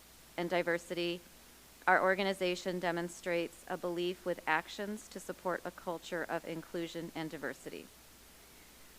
While there is no action to take this evening on this topic, I want to thank you for the opportunity to share some of this information regarding our Insight X survey and the work we are doing to monitor and engage staff in work around climate and culture. Thank you for your time, and let me know if you have any questions. Thank you, Kendra. Any questions from the board for Kendra on that? Okay, seeing Mr. none. President? Oh, I'm sorry, Kevin. Please. Thank you. Kendra, thank you for the presentation. Just a quick question. I think you mentioned there were, in the survey, 436 participants. I was curious what percentage of eligible participants that would constitute, and if you know, by any chance, how that compares to participation levels in the previous year. I was able to see last year's participation level. It was a bit higher. I believe, if I recall, it was 480 participants. The survey goes out in different ways, so each department and area sends the survey out. So each building and then facilities has a survey that goes to them. Administrators have a survey that goes to them. District office has a survey. So when you break down those, I'm not sure what percentage of each of those, but I would guess we were around about 50% participation in that overall number. Yeah. Maybe a little higher, Brian. I don't know our exact. Guess it about, yeah. Okay. So I would say it was just above 50%, but 50% is a good guess. Yeah. Okay.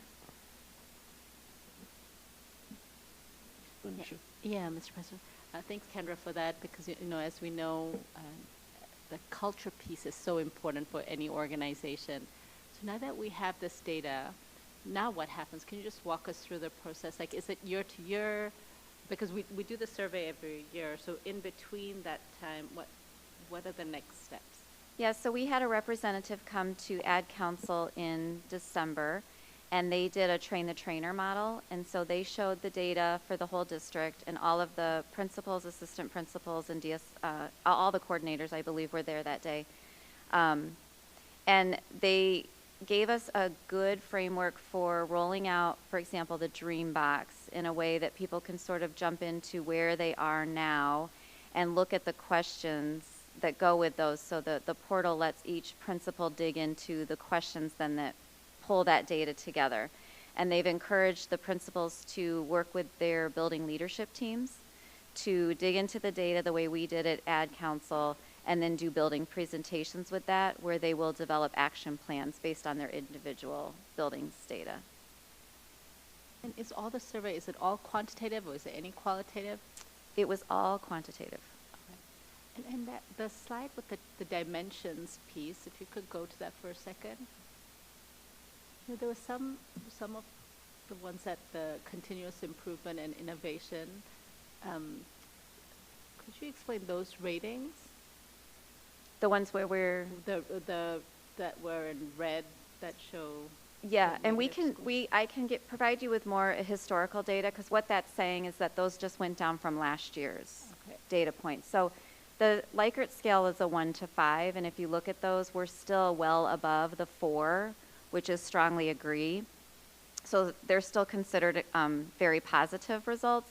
It's just from last year, for whatever reason, those 2 data points went down a little bit from last year's results. We had others that went up, and we'd really have to dig into each of those historically to kind of see where we are. These were the overall all district numbers as well.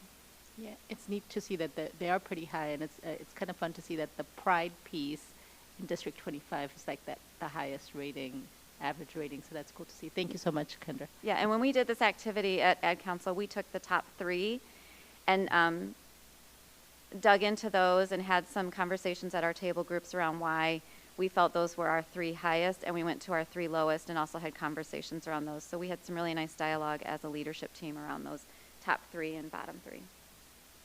Yeah. The only addition I would have, you just mentioned there was a focus on the top 3 and then a focus on the bottom 3. I think it's important, ever since we've been introduced to this survey, that we use it for both supporting what we're doing really well and trying to improve what we are identifying as what we're struggling areas. So I've always liked that about Insight X, that they don't just use it to focus on the negative. They also want you to focus internally on continuing to celebrate and work on what you're already doing well so that you don't lose that top as well. So each school does do this a little personally, leadership team and then staff, but I do like that they don't just focus on what you're doing poorly in, or while the staff is identifying areas that you need to improve. Thank you for the questions and discussion. Any others? Okay. Thank you, Kendra. We appreciate it. The next section is our superintendent's report, and the first item, as it is every month, is the Freedom of Information Act report. So, Dr. Kate, can you take us through those? Yes.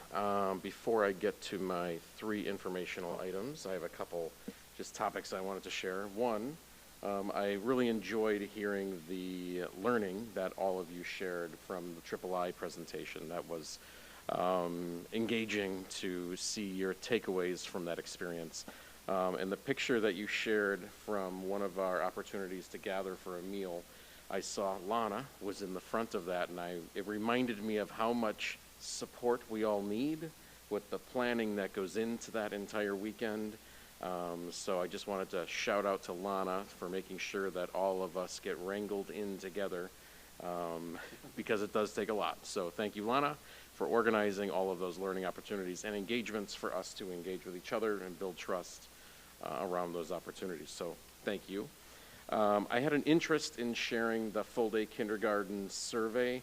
I know I shared it with the community, the results of that, and I shared with the kindergarten teachers the outcomes of that survey. But I have a slideshow that I was anticipating sharing tonight, but I'm going to share that in February. It should be nothing new because I've already shared the results, but I just want to highlight a couple pieces. So that'll come in February. The principal search, as you saw tonight, we introduced 2 new principals. I'm sure as we were seated here, there was communication going out from Adam to both the Dryden and South communities and the whole staff. So I'm excited that we have come to a conclusion, a very satisfactory conclusion with both of those processes. Both of those communities have had principals in place for a long time. So we know that this was a big endeavor and something that I'm sure a lot of people are nervous about. With the amount of time we have now to continue building on transition, we feel like we're ahead of the game in a positive way. You saw Dr. Morrison was here. Obviously, he wants Steve to transition smoothly into this position at South. And we had an opportunity. Kendra introduced the Dryden staff to our candidate at the time, Jessica. And Akemi was so excited, wanted to take Jessica on a tour. She was present in the building when we did the introduction. So a weird day for Jim and Akemi, but also a very exciting day for them. I know they want to wrap their hands around the support and the transition for these 2 high-quality candidates that we are going to bring in as principals here in our district. So I'm excited to now work through the transition for both of them. In the communication that's going home as we sit here, we will do a meet and greet opportunity for the community and any students that want to meet our 2 new principals, but we have not selected the dates, so those are to come. But I'm excited that we had this process that included a lot of community members, a lot of staff, and at South we included a couple students in the final building round of interviews, and they were phenomenal. So thank you, Kendra, for leading us through that process and getting all the input.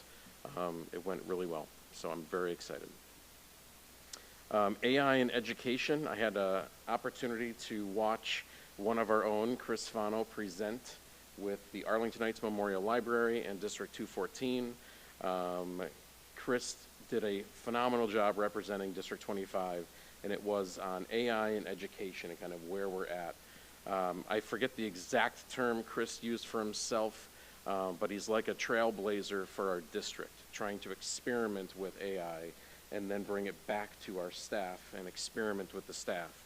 So a term that he's used with our tech facilitators has been playground. So give staff a playground to explore what AI can be, what it looks like, so you use it for yourself and then see how we could use it within the classroom. So I've appreciated that mentality of using it in a playground type atmosphere with the staff and then see how they could bring it into the classroom. It is different when you hear a presentation from a high school level all the way to a early childhood K-8 level.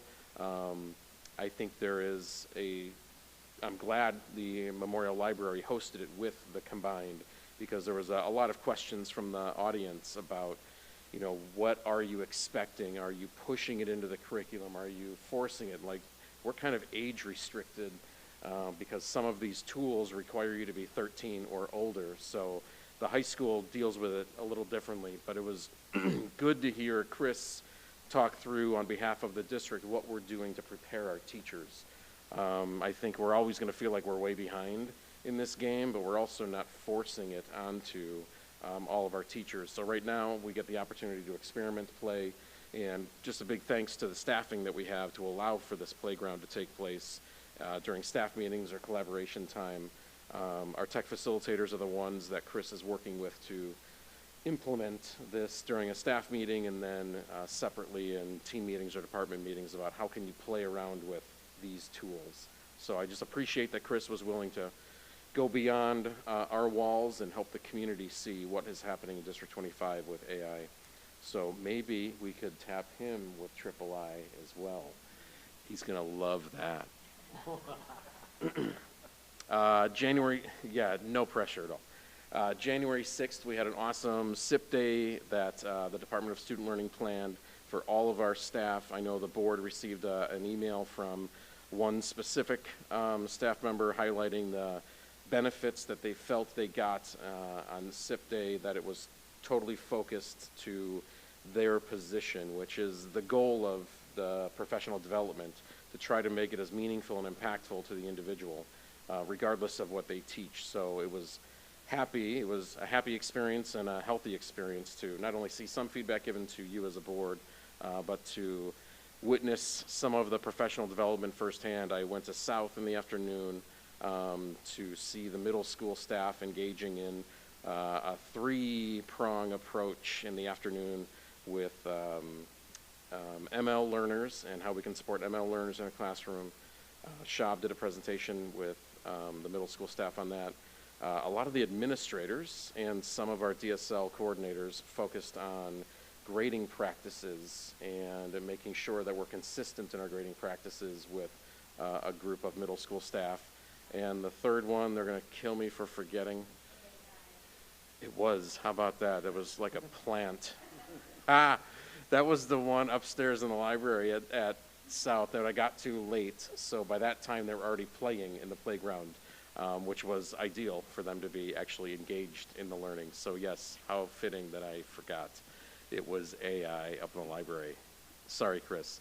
But it was a great day of learning. A lot of the elementary staff were focused on the new literacy curriculum that we are putting in place next school year. So that was a heavy emphasis of learning for the elementary staff.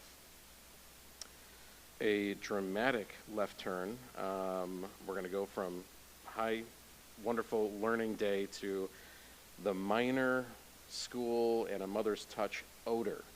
There has been a major odor at Minor School, and I just want to give a lot of credit to Ryan, the facilities team, and a lot of the facilities operations managers who all flooded that building with support. Once we identified what we thought was the problem, we were hoping to get to winter break, so we had time to actually fix it.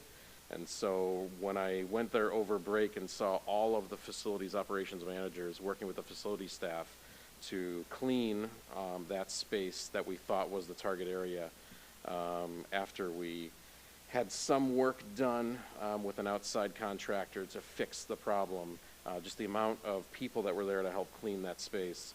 I am happy to report I returned the week after, and I could smell the fruit that was being cut in that space where you couldn't smell anything pleasant the week before. So I was very happy to see that the odor seemed to be mitigated with the work that was done. And I heard from Liz when you attended the NSSEO board meeting that it was confirmed. We believe the major minor odor seems to be resolved. And I don't want to limit that a mother's touch was also significantly impacted, but we often talk about Minor School. But a mother's touch was also very supportive in allowing us the opportunity to get in there and work. Well, they don't stop, right? They always have kids there that need daycare. So I just appreciate all of Minors and a mother's touch's support as we fix the problem, and thanks to Ryan and the team for getting it done. Phew. And last but not least, we've talked about it already, is the ABC 25 grants. They had a nice piece of information that went home via our email. And yesterday they had over 8,500 views on the ABC 25 information that went home, which is great. So just another plug to our teachers. Thanks for writing grants. Thanks to the foundation for funding all of these grants, and just a reminder to Allison and the ATA and all of the staff that wrote them, we have until January 31st before that funding goes away. So submit the purchase orders by January 31st. All right, now I'll jump into Freedom of Information Act. We had 5 FOIA requests that were all responded to according to the appropriate timelines. Any questions about the FOIAs? All right. Moving on to the second topic, it is the first reading of policies from Press 117. We had a policy committee that met and looked at 19 different policies. All 19 were unanimously recommended for moving forward as written by the update from Press Plus. There was one policy that we had some questions about, and it was policy 5:230, maintaining student discipline. And the question was related to the language within the footnote was deleting references to certified employees, and that it only referenced licensed employees. So there was a request to ask the board's attorney, what's the reference point? What's the meaning behind that? So the board's attorney shared that the reference to certified personnel is actually obsolete. We don't call any personnel certified anymore. They're all licensed employees. So that was the gist of that. So I actually have one more recommendation to make to that policy, and that's remove the title, because the title was what was also a concern. It says certified personnel. So I would recommend we remove the title because we don't refer to them as certified personnel anymore. They're all licensed employees. For example, all of our teachers must have a PEL, Professional Educator's License, not a certification. Although it is a certification, they title it Professional Educator's License.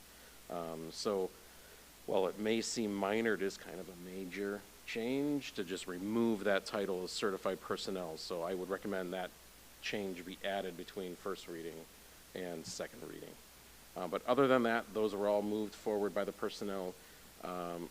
the policy committee to move forward as is unanimously. I have 2 more I want to talk about. So in addition to the 19 policies that were updated by Press Plus, there was 1 exhibit and 1 policy included in this round. exhibit was 2:240 E-3. This is a processing suggested changes to board policy. We actually wrote that document as a board, and this just makes it official and formalizes it as an exhibit. So as you open it and review it, nothing has changed from what we wrote.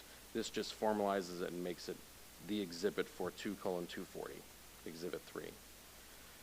And that was also suggested to pass unanimously. And the last one was policy 5:330, sick days, vacation, holidays, and leaves. And the only change to that one was the addition of the group other support personnel, adding that handbook to the language. So all of those combined were pushed forward unanimously by the policy committee. Any questions about those policies and exhibit? All right. Final one is an information item. Those who attended the III conference, you might remember during one of the sessions, there was a big kickoff for Vision 2030. I'll wait for that presentation to jump up there. Thank you very much. And the reason I made this an information item is because I want you to have some context as to what is Vision 2030, and then in February, I'll bring it back where we can take a vote and adopt a resolution that's being requested by all school boards throughout the state of Illinois. So I'm excited to share with you the Vision 2030 framework, a roadmap designated and designed to enhance public education in Illinois. At its core, Vision 2030 is about delivering future-focused learning, shared accountability, and predictable funding. Together, these priorities form a blueprint for creating a stronger, more equitable education system. So, I don't know if I'm going to read every word on every slide, but it's a Vision 2030 provides that blueprint to enhance public education. The agenda I'm going to run through has 5 different sections. Section 1 is building the background. First, we'll start with the background. Vision 2030 builds on the successes of the last one, Vision 2030. We'll explore the key pillars of Vision 2030, future-focused learning, shared accountability, and predictable funding. And at the end, we'll discuss how we can take action to support these goals and create a lasting change. I'm not sure I'm going to hit play properly to hit the video. So Adam, if I could get your help, that would be awesome. I'm going to hope it jumps up. Thank you. Educators are preparing students to succeed in a world of constant innovation. The job a student will have in the future may not even exist today. So, what's needed to help students thrive in a world of unknowns? Vision 2030, a blueprint that prioritizes future-focused learning, shared accountability, and predictable funding to advance K-12 public education in Illinois. Future-focused learning means giving students a head start on post-secondary success and providing them with learning environments that are safe and secure. Imagine a world where all students are introduced to emerging career fields, discover their passion early, and earn college or vocational credits in high school. That's a future where student loan debt is less of a burden and everyone graduates ready to shine. Shared accountability means redefining student success. Just like children's physical growth, academic progress does not always happen in a linear manner.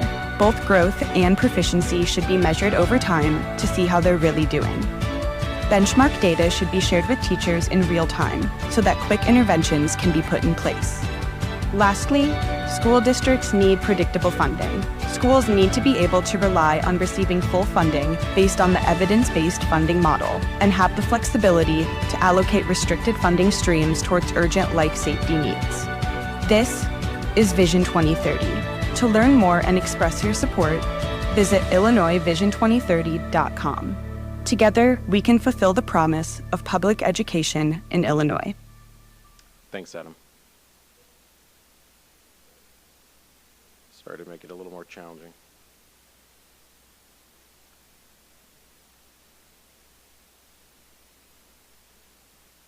Thank you. Vision 2020 delivered key outcomes, including the implementation of the EBF, the evidence-based funding, which has increased the state funding for education from $5.9 billion in 2017 to $8.228 billion in 2024. It also prioritized teacher recruitment, college and career readiness, and a balanced accountability system. These successes show what's possible when we work together to advocate for education. Vision 2030 builds on this legacy while addressing the needs of the future. Let's look at the first pillar of Vision 2030, future-focused learning. Future-focused learning defines student success in broader terms, considering skills for a rapidly changing world. Future-focused learning redefines the student success, equipping learners with the skills they need for a dynamic global economy. This includes rethinking our classrooms, embracing innovative teaching methods, and ensuring our curricula reflect the demands of tomorrow's workforce. By doing this, we can empower students to thrive in a variety of career paths. Let's look at how this measure of success with a new model for shared accountability. So we all know that a single test score doesn't define a student's potential. Shared accountability moves beyond annualized, standardized tests to evaluate growth and proficiency over time. This approach is more equitable and better captures the unique strengths of each student. By adopting fair and effective measures of success, we can ensure all learners have the opportunity to reach their full potential. Of course, achieving this requires proper resources, which brings us to our next one, the predictable funding. Quality education requires consistent and sustainable funding. Predictable funding allows districts to invest in excellent resources, advanced technologies, and professional development for educators. By securing long-term financial stability, we can provide students with the tools they need to succeed regardless of their zip code. This is critical, a major critical component of Vision 2030. Let's discuss how we can turn these priorities into action. So Vision 2030 centers around these three priorities: future-focused learning, shared accountability, and predictable funding. Together, they provide a comprehensive framework for transforming education in Illinois, but these goals can only be achieved through the collective efforts of all the school districts.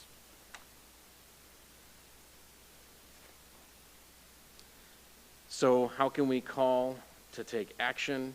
What's being requested is that every school district throughout Illinois adopt the resolution for Vision 2030. There were 90% of the school boards throughout Illinois supported the 2020 vision, so they're hoping for 90% or more, and they believe that that was the standard that allowed the EBF funding to actually get adopted, that there was so much support throughout all of the school boards in Illinois. Any questions about Vision 2030 for District 25?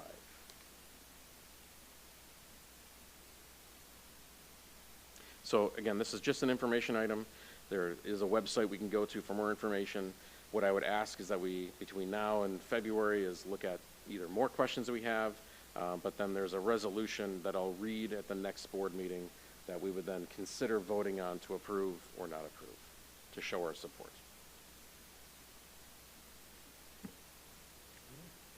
Thank you, Dr. Kay. You are welcome. All right, we are at the second community input portion of the agenda. Lana, any blue slips? Okay, so that means we're on to our future agenda items, and so I will ask if the board has any new topics, maybe that might have been discussed with Dr. Kay previously, but something we might want to put on a future agenda. Mr. President? Yes, Rich. An item that I want to toss out for us to have a discussion on is professional development. Not only the methodology around it, but maybe the quantity, especially when it includes, pull-outs that we've used. Because through the years, we've all heard about our teachers get pulled out a lot, right? We have a lot of substitutes and things of that nature, but maybe there's different methods. But I know during the calendar committee process that we went through, there's a lot of discussion about I don't know how to call it the frequency, but maybe it's the method of professional development. The quantity of things of that nature, and is it bringing value that we want within our with the teachers and the administrators? Okay, thank you, Rich. I just want to clarify, when you say the method, could you clarify? So, for example, do you bring everyone in, okay, like an in-service day? Okay. Do you only bring in the 6th grade teachers and the 8th grade teachers? Do you, only pull them out for two classes a day? So there's different methods of doing professional development. Understanding which ones are better, which ones are worse, or maybe we need a combination. Yeah, and I thank you, Rich. And I want to add that I still remember very well the presentation when we considered a different calendar structure. And I know there was board interest in supporting professional development, but we at that moment hadn't arrived at something that we were ready to support. So, but there was an interest in engaging in it. So that's just a reminder. But any member here, we're not having the discussion, but just what is the board's interest? Should we add that Rich's suggestion for a future agenda item? Any thoughts from around the table? Could I ask a clarifying question? If it does become a future topic, would one of the suggestions or interests be to just share what's currently happening with professional development, early childhood through 8th grade, as a starting point? I think that's important to understand what are the, in the whole maybe topic sphere, is what are the categories of professional development, right? I'm sure there are some that are mandated that need to be, some that are optional, some that are suggested, some that we do because we're making a change, right? Yep. For example, if we're introducing more math, well, it would stand to reason we'd probably have more math professional development. But I think back to maybe 2 sessions ago where we looked at the decrease of development or decrease maybe of timing of certain subjects, and we saw a difference in grading and things of that nature. So as well as maybe the distribution of professional development, right? Are we doing more toward one type or less of one type? For example, more in math, less in science, more in reading, less in, I don't know, something else, right? Sure. All those types of things, looking at that broad index of professional development, how do we run it? What do we do? Is it good? Yeah. Thank you.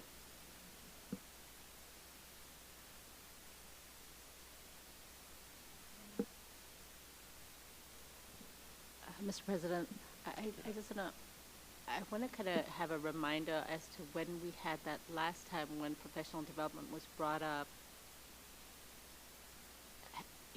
What were the next steps?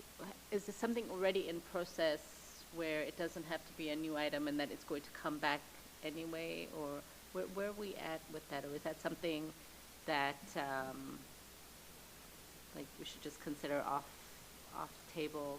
Because I know that there's conversations already. So does it have to be on the agenda, or is it something that's going to come anyway?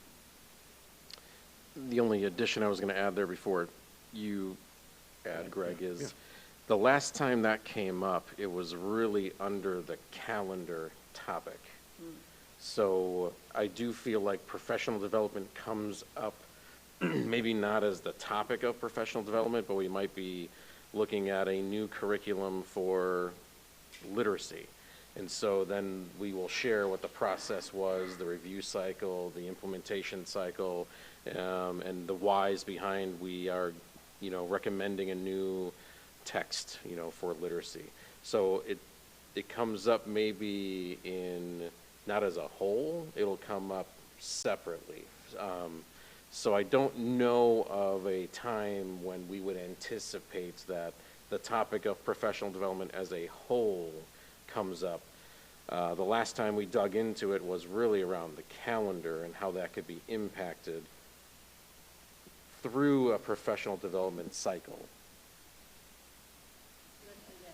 I'm understanding what Rich is saying a little bit more as far as the methodology. So the last time it was brought up via the calendar, there was some concerns around the proposal at that time. So I'm still kind of thinking about, do we need it, do we not? So maybe I need to hear more board members' perspectives.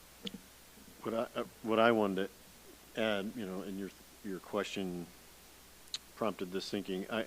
We did, as Brian said, it came under, a particular issue, right? It could be calendar. I know I hear, we've heard a lot. I mean, substitutes, acquiring enough substitutes to meet our needs is a challenge. And the way we approach professional development is at least a contributing factor. Is that the way we want to do it? Or maybe is that what staff recommends? I think that's something to hear. From my perspective, I'm not interested in reaching down into and micromanaging, but rather, could I get a more holistic understanding toward maybe what Rich is talking about, like understanding what are the methodologies, and then what are our goals, and we know a lot of them from lots of different presentations, but packaging it together, and then maybe at the end of that, maybe first, or maybe it's a sequence, but that we can give Dr. K the board perspective, not a vote on a particular thing, but that could then help inform him and his team.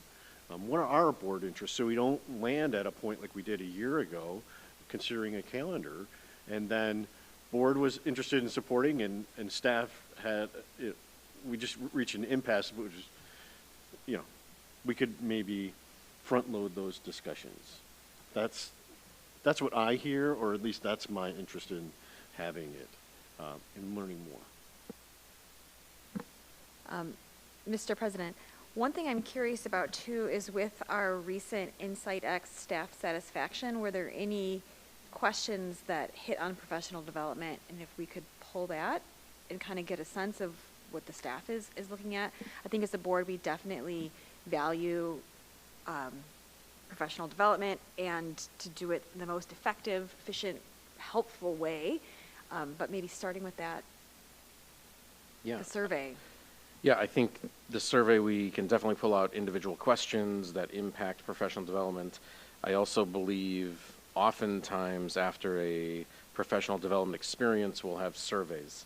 So I would imagine there were surveys that were given on post January 6th after that SIP day. So we get feedback real time after they experience the professional development, so we can get some data to include in any potential future conversation about professional development as a whole.